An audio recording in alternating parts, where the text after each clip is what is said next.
Ok, Erev Tov. Alors, on en est à l'endroit où le Maharal va expliquer encore une fois, parce que dans ce chapitre, il y revient souvent, qu'il y a une différence entre la faute personnelle, la faute individuelle de chacun d'entre nous, et une faute qui serait une faute collective. Et donc, c'est ce qu'il va faire dans le prochain, maintenant, dans le prochain Mahamarim, dans lequel il va passer, ce sont des paragraphes relativement simples, dans lequel il va faire la différence, encore une fois, entre le klal et le prat. Après tout, c'est pratiquement le sujet du chapitre. On ne peut pas dire autre chose.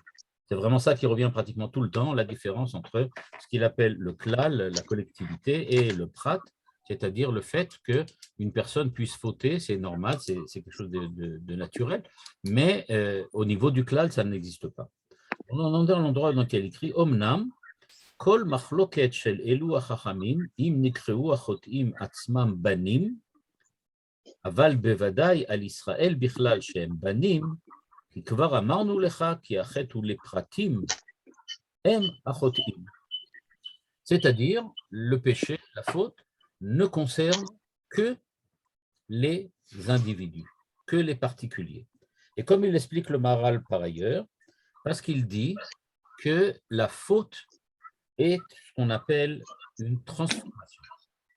Là, c'est une notion un petit peu différente de ce qu'on a vu jusqu'à présent. Je vais peut-être un petit peu essayer d'expliquer un peu plus. Qu'est-ce que c'est que la faute? Alors, en général, pour nous, une faute, c'est quand quelqu'un se comporte mal, c'est-à-dire c'est une erreur de comportement. Ce qu'on voit dans ce que dit le Maharal ici, déjà depuis le début du chapitre, c'est qu'il essaye de montrer que le fait d'avoir une erreur de comportement n'implique pas nécessairement qu'il y ait aussi une dégradation au niveau de l'identité. C'est-à-dire, on peut être identité banim et commettre des erreurs en tant que Shmuel. C'est-à-dire, en tant que Ben, j'ai une identité qui est l'identité hébraïque ou l'identité judaïque ou l'identité Israël, peu importe. Et cette identité, elle reste et elle perdure. Par contre, au niveau de ma propre individualité, en tant que Shmuel, je peux, oui, avoir fait des erreurs. C'est-à-dire que ce qui touche véritablement, ce que la faute, pardon, touche, ce n'est pas l'identité essentielle de la personne, c'est quelque chose d'autre. C'est son comportement, c'est l'identité en tant qu'elle se comporte d'une certaine manière. Mais il ne s'agit pas de l'identité en tant que telle. De la même manière, on pourrait dire par exemple qu'un animal, je ne sais pas moi, un cheval, qui pour des raisons mystérieuses se mettrait à aboyer, eh bien, ce cheval est peut-être un cheval anormal, mais il est un cheval. De la même manière, l'homme est un homme, Israël est Israël, il n'y a pas quelque chose qui peut se changer, se transformer, il reste avec cette même identité fondamentale, mais il se peut qu'il est anormal, dans le sens qu'il est hors de la normalité de l'homme ou du ben, et qu'il fait des choses qui ne sont pas adéquates avec son identité. Mais ce qui se passe au niveau du comportement reste, en fin de compte, superficiel.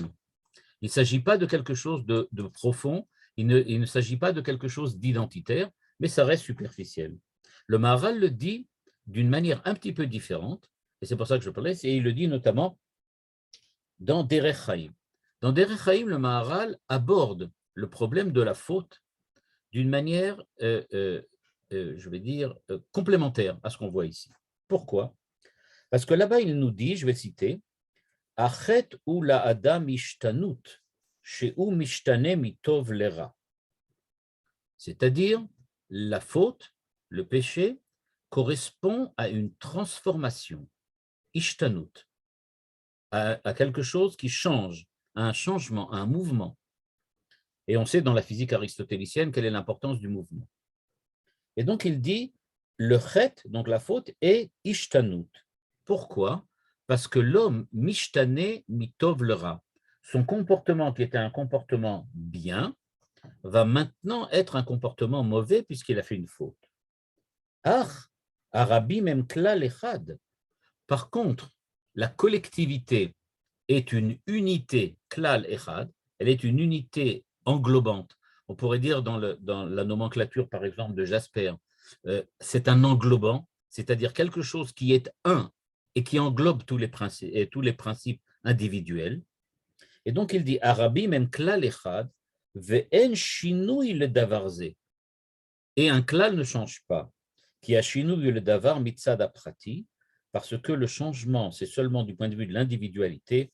Par contre, les klalim, c'est-à-dire ce que le Maharal appelle par ailleurs la forme ou l'essence, ma'out, ne change jamais. La chen en chet ba'al yado. Donc, la notion qu'introduit le Maharal dans ce petit passage de Derech Haim, c'est la notion de changement et de transformation.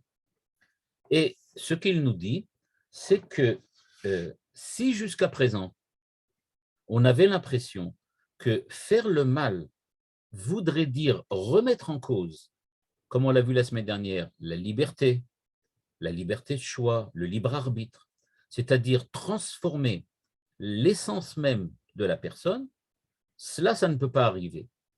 Maintenant, il aborde ça d'une manière différente.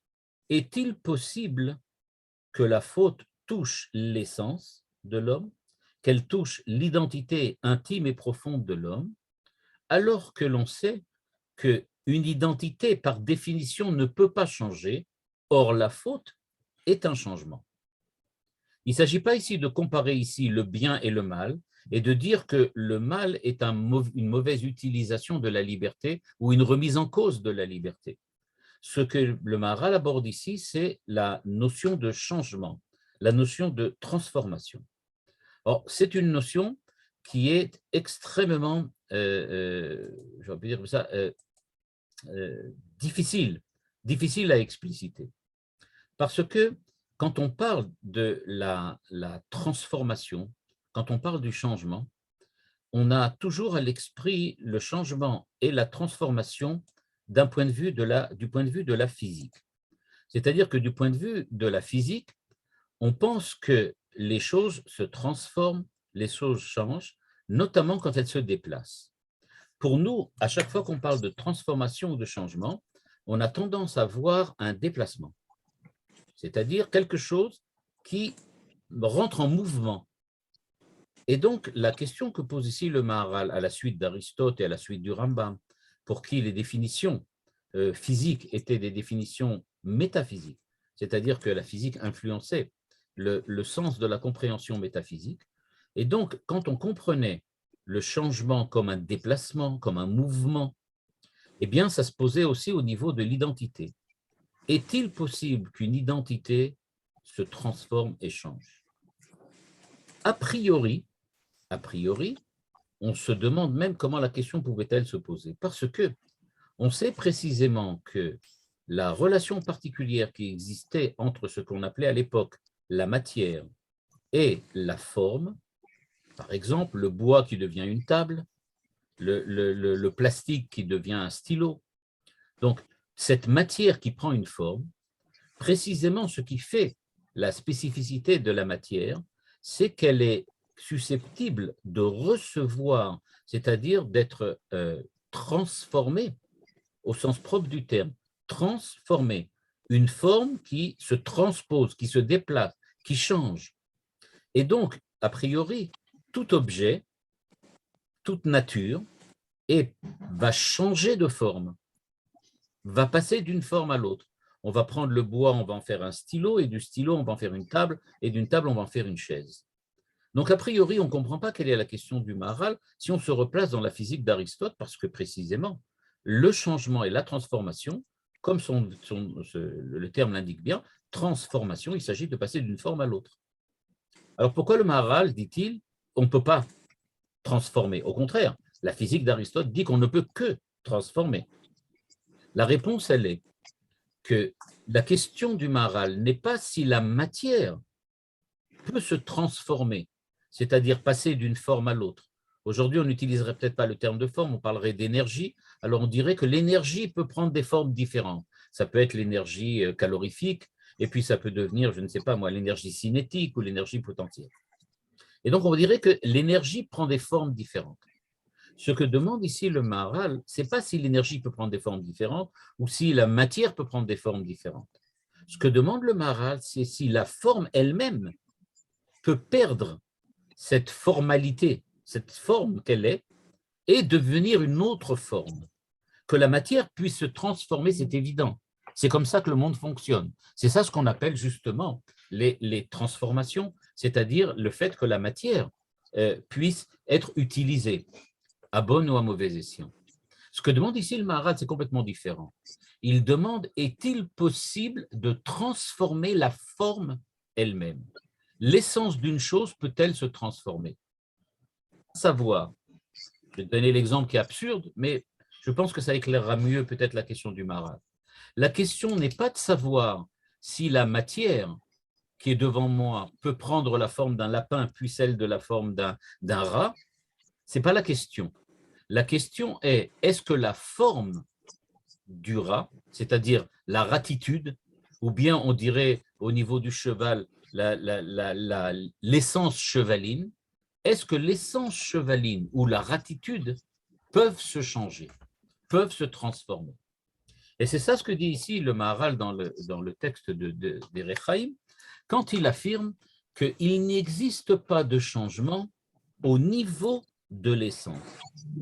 Pas que l'essence ne puisse pas s'appliquer à différentes choses, ça c'est évident, mais qu'il est absolument impossible qu'une essence en tant que telle se transforme.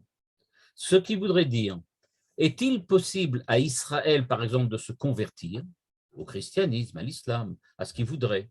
La réponse, elle est que Israël a thème banim, et il est donc absolument impossible de changer l'essence, la nature d'une chose.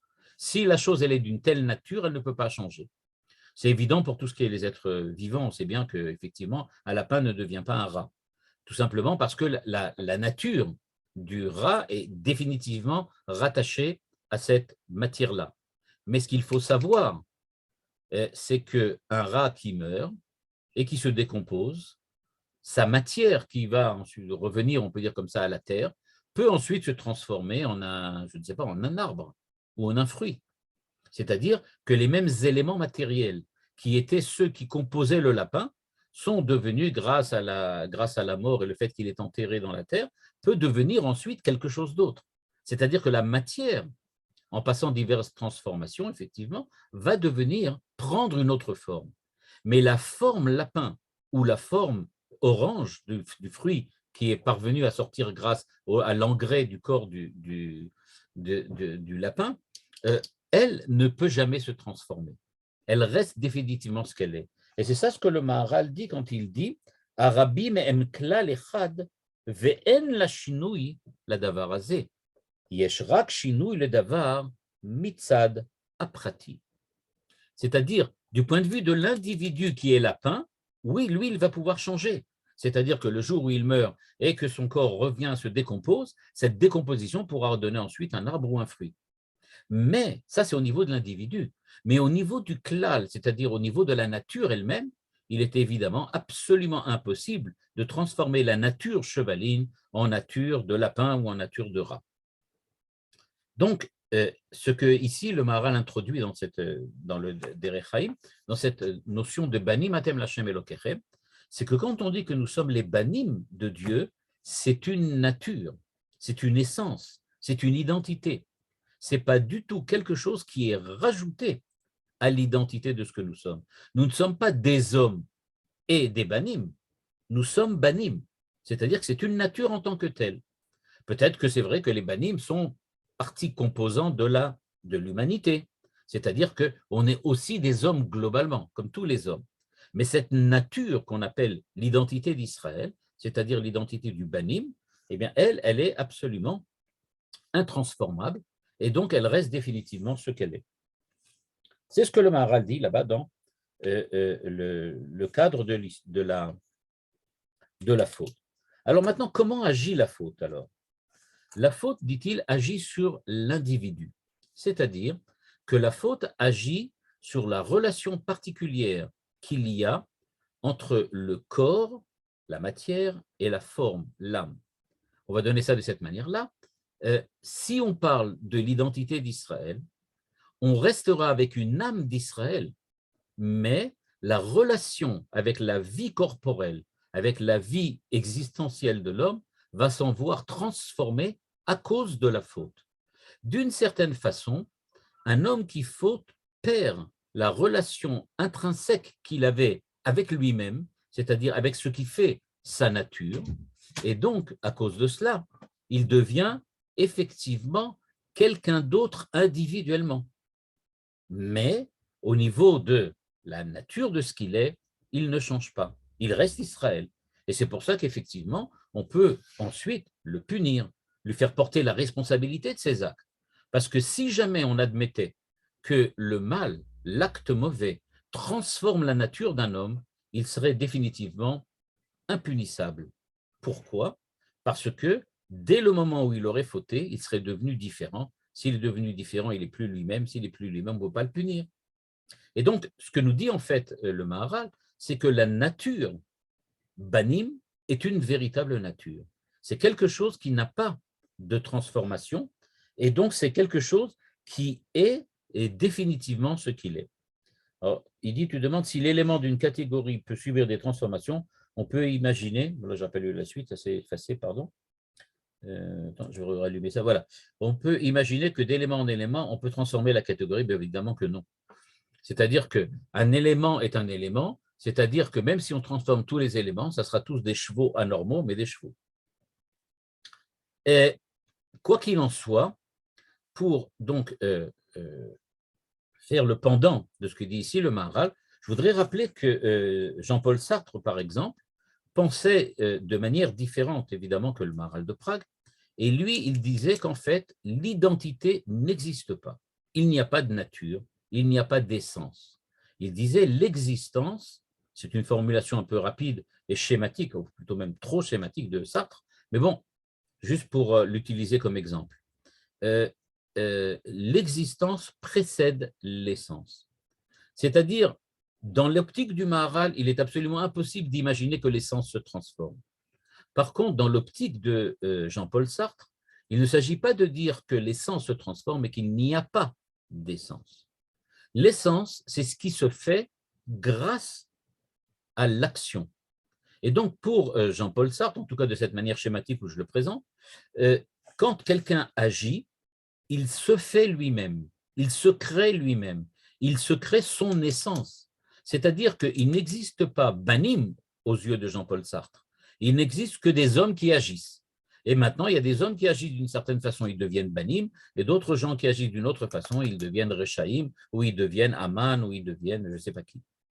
Donc, la définition de Jean-Paul Sartre, c'est qu'il n'existe pas de nature humaine. La nature humaine, c'est-à-dire qu'il n'existe pas d'homme en tant que défini par sa manière d'être.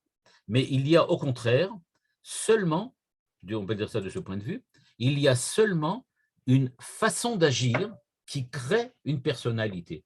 Pour donner un exemple qui n'en est pas un, mais qui est une très belle illustration de ce que pourrait dire Jean-Paul Sartre, quoique c'est quelque chose qui est plus en relation avec le structuralisme qu'avec Jean-Paul Sartre, enfin ça donne aussi une belle illustration. Imaginez un nœud. Quand je prends une corde et je fais un nœud, le nœud, c'est la corde. Le nœud n'a aucune nature. C'est la manière dont la corde est, on va dire comme ça, attachée à elle-même, dans lequel elle est, je ne sais pas comment on peut dire comme ça, englobée sur elle-même, refermée sur elle-même. Je ne sais pas comment on pourrait utiliser.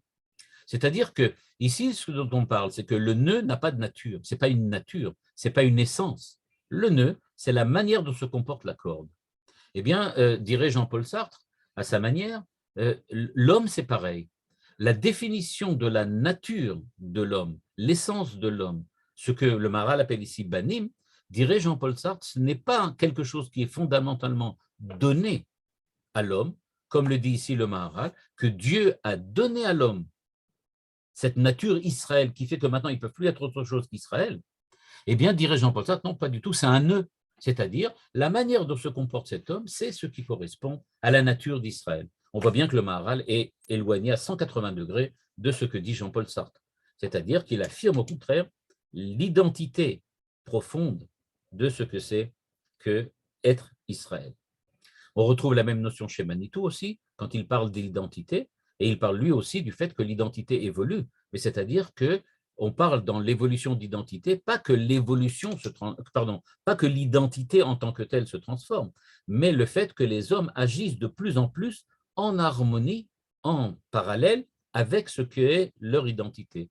Et donc, quand il dit, par exemple, qu'il y a l'identité d'Abraham, l'identité d'Israël, l'identité d'Yaakov, il ne veut pas dire que l'identité évolue, comme si elle n'existait pas.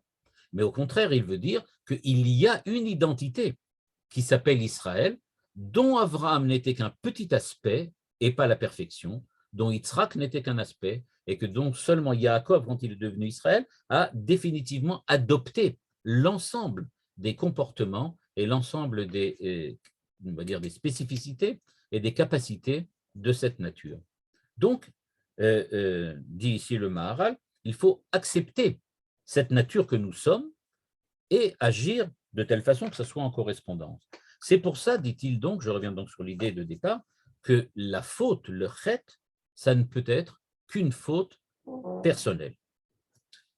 La question qui vient et qui demanderait à être approfondie beaucoup plus, c'est la question de savoir, oui, mais alors à ce moment-là, quand je faute, qu'est-ce que je fais? Alors j'ai expliqué tout à l'heure, je m'éloigne de qui je suis. D'une certaine manière, c'est utile, mais le problème est de savoir, oui, mais comment? Comment est-il possible de s'éloigner de ce que nous sommes? C'est-à-dire, admettons, je suis un rat et en tant que rat, je dois me comporter comme un rat avec une nature de rat. Tout le monde est d'accord. Si maintenant je me mets à miauler, alors évidemment, je ne suis plus un rat, je suis quelque chose qui ressemble un petit peu à un chat. Et à partir du moment où je ressemble un petit peu à un chat, j'ai perdu cette nature de rat que j'ai toujours en fait. Mais je m'en suis éloigné dans mon comportement et on a l'impression que je suis maintenant plus un rat, je suis un rat anormal. Le problème est de savoir qu'est-ce que ce changement a-t-il provoqué. Eh bien, justement, ce que nous a expliqué le Maharal dans le texte de Derech Chaim, c'est qu'il faut passer par la notion de transformation, de changement, ce qu'il appelle ici shinui ou ishtanut. Qu'est-ce qu'on appelle ishtanut? Pour le Maharal, ishtanut, c'est ce qu'il appelle la transformation, c'est-à-dire que la matière, parce qu'elle est, c'est-à-dire, je vais donner ça peut-être d'une manière un petit peu différente, par le fait que l'on peut définir l'individualité selon la manière d'être de la matière en tant que telle, la forme ne venant que comme surplus, comme surrajouté à la matière. C'est-à-dire, quand la forme, c'est-à-dire quand quelqu'un, on va dire, accepte, prend sur lui d'être d'une certaine nature, alors la nature va donner prépondérance à certains aspects de la potentialité de la matière. À savoir, la matière a potentiellement la possibilité de s'adapter à toutes les natures qu'on voudra bien lui donner. Puisqu'on va prendre par exemple le bois, je peux en faire des étagères, je peux en faire une table, je peux en faire une chaise. Ça veut dire que la nature du bois comporte en elle-même les éventualités, les potentialités de tout ce qu'on peut en faire. Ce qui ne veut pas dire que dans chaque morceau de bois, il y a une table, une chaise ou un stylo. Mais ça veut dire qu'il y a une potentialité, c'est-à-dire des capacités qui font que la matière en tant que telle est capable de s'adapter à la nature qui viendrait de l'extérieur, en tant que nature, en tant qu'essence, en tant qu'identité, se mettre avec la matière. Il ne faut pas oublier que cette notion de relation entre le corps et l'âme, entre la matière et la forme, est considérée comme un mystère. C'est quelque chose, comme on dit, mafli la asot, c'est pélé. Et le Maharal nous avait expliqué que tout ce qui est nifla, qui est pélé, qui est nes, qui est un miracle, bien ça relève de Dieu. Et c'est pour ça que le mot pélé, pei lamed aleph, quand on le lit de l'autre sens, on trouve le mot aleph, Dieu, l'unité. Et donc, cette unité qui vient de Dieu et qui fait que la matière prend telle ou telle forme, alors on ne sait pas exactement comment se fait ce lien, mais ce qu'on sait, c'est que la matérialité comporte les possibilités de se mettre en contact et de se lier, d'être en relation avec les formes différentes, avec les identités différentes. Quand quelqu'un faute, il y aurait une transformation de cette matérialité de l'homme par son action, c'est-à-dire que l'action, au lieu que dit Sartre, l'action serait de créer l'identité, eh bien l'action au contraire, elle serait de transformer les éventualités et les possibilités de la matière de s'adapter. En fait, ce que l'on retire au niveau, quand on parle d'après le Maharal, quand on retire à l'homme la possibilité d'utiliser toutes les potentialités matérielles que son corps lui offre, eh bien, nécessairement, il va, à cause de la faute, prendre des formes démunies, des formes amoindries, des formes qui sont déformées. Et donc, nous dit le Maharal, c'est ça le changement. Le changement ne se provoque pas au niveau de la nature et de l'identité, elle se provoque au niveau de la matérialité qui soit capable et susceptible de s'adapter et d'être en relation intime avec la forme et l'identité. En gros, juste pour donner encore une fois une illustration, quelqu'un qui fauterait perdrait la capacité d'être lui-même parce que sa matérialité n'est plus capable d'être en relation avec l'identité préalable qu'il devait en fait réaliser par sa personnalité. Et donc, ce que nous dit ici le Maharal dans le Derech Chaim, pardon, ce que nous dit le Maharal, c'est qu'il faut savoir que c'est ça justement ce qu'on appelle l'individu. L'individu, c'est cette relation intime entre la corporéité, le corps, et l'identité, l'âme. Quand cette possibilité-là est parfaite, c'est-à-dire que l'homme agit avec son corps, selon son corps, de la manière la plus perfectible et la plus parfaite possible, eh bien, toutes les possibilités, les éventualités que son âme, que son identité lui offre, peuvent alors se réaliser dans le cadre de la vie et de l'existence. Mais quand quelqu'un le fait d'une façon, dire comme ça, un peu anarchiste, puisqu'il fait un peu n'importe quoi, eh bien, il perd justement cette capacité à être lui-même parce que sa matière ne peut plus recevoir la forme. Quand j'utilise le terme de recevoir, il faut faire attention, il ne s'agit évidemment pas de quelque chose qu'on reçoit comme dans un récipient, mais il s'agit véritablement de s'adapter, de savoir s'adapter. Toute la vie et l'existence, selon le Maharal, c'est de savoir s'adapter à son identité, de savoir s'adapter à ce qu'on est. Est-ce que je suis capable ou non d'être ce que mon âme, Bani Matem Lachem Elokechem, me promet de devenir? Et est-ce que si je le fais ou pas, ça justement, ce que va faire la faute. Il dit ensuite, pardon, Banim ki kvar amarnu lecha tiachet ula pratim bilvad, hem achotim. אבל שיסור בשביל הפרט שהם בנים מן הכלל ישראל, דבר זה אי אפשר, כאשר תבין כי השם הזה מפני כי השם יתברך הילה לישראל. Effectivement, nous dit le Maharal, il ne faut pas oublier que le mot Banim Atem Lashem Elokechem, ça vient de Dieu, pas de nous. C'est-à-dire, ce n'est pas nous qui créons notre identité, c'est nous qui la recevons, entre guillemets. C'est-à-dire que nous avons cette capacité de pouvoir adopter une certaine identité que nous n'adopterons que si on fait effectivement ce qu'il faut. Et donc, dit-il,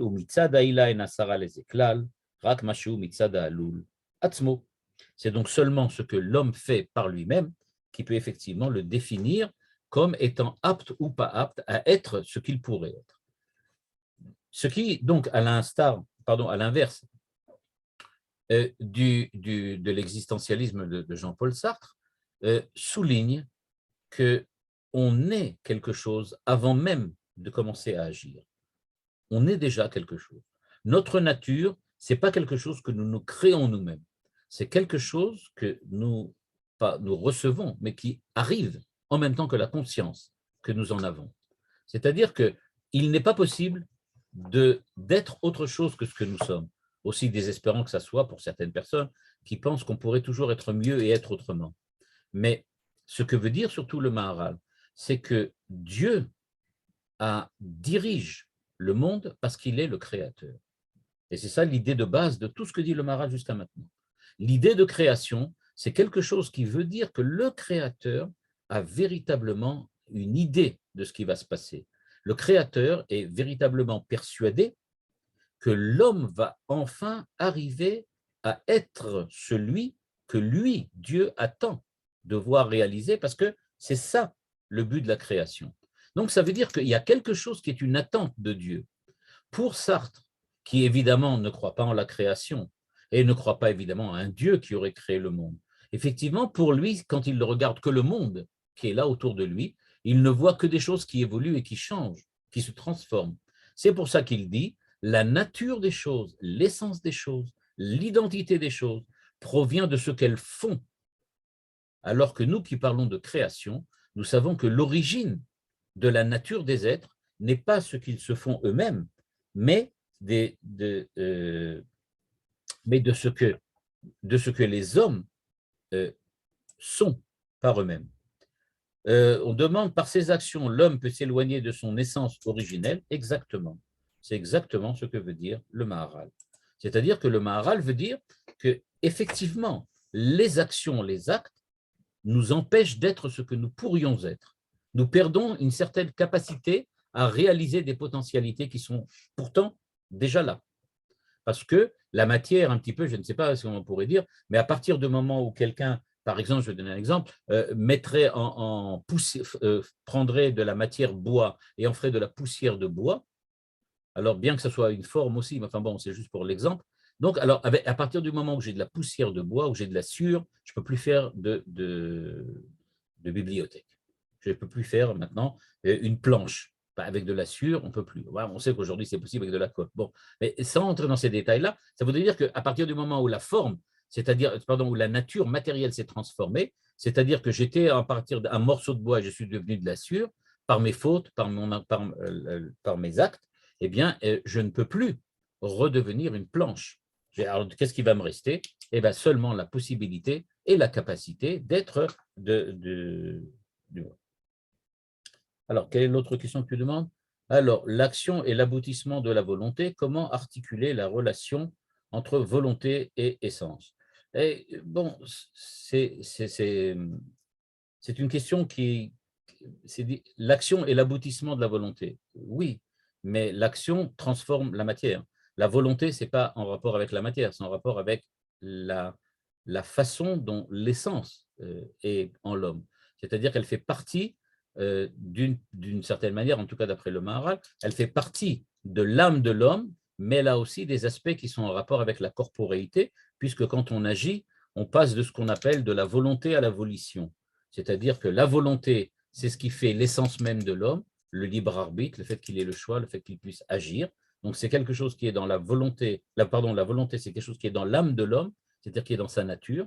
Par contre, la volition, le fait qu'il veuille ceci ou cela, c'est quelque chose qui a rapport avec la corporalité, avec les émotions, avec les passions de l'homme. Et ça, c'est quelque chose qui est déjà empreint de corporéité. Et c'est de cette façon-là, à l'intérieur de la volonté même, qu'on peut retrouver aussi le même schéma de relation. Bon, ben, on va s'arrêter là pour le moment. Dans la prochaine fois, on verra le texte que le Maharal rapporte, qui est le texte de Hoshea, dans lequel on connaît tous le texte, la prophétie de Hoshea, dans lequel Dieu annonce à Hoshea, Hoshea dit qu'il veut que Dieu choisisse un autre peuple, et Dieu lui dit, marie-toi avec une prostituée, tu auras des enfants, tu verras comment tu ne voudras jamais les perdre, et donc Kalva Chomer a plus forte raison que moi je ne veux pas perdre Israël. Donc on verra comment le Maharal va interpréter ça. Mais en fait, l'idée qui tourne toujours dans tout ce chapitre 11 et qui revient sous différentes formes, comme maintenant j'ai un peu rajouté l'idée de la transformation et du changement, c'est toujours que, en fait, on ne peut pas parler de l'identité en tant que telle au niveau de l'individu, c'est-à-dire que l'individu, c'est déjà une relation avec le corps, une relation avec la corporéité, une relation avec le matériel de l'homme, avec l'existence de l'homme, alors que quand on parle de la nature, c'est quelque chose qui est au niveau de la substance de l'homme, c'est-à-dire dans la relation particulière qui existe entre la forme de l'homme, qui est son âme, et sa matière, qui est son corps. Oh mince. Voilà. Pardon?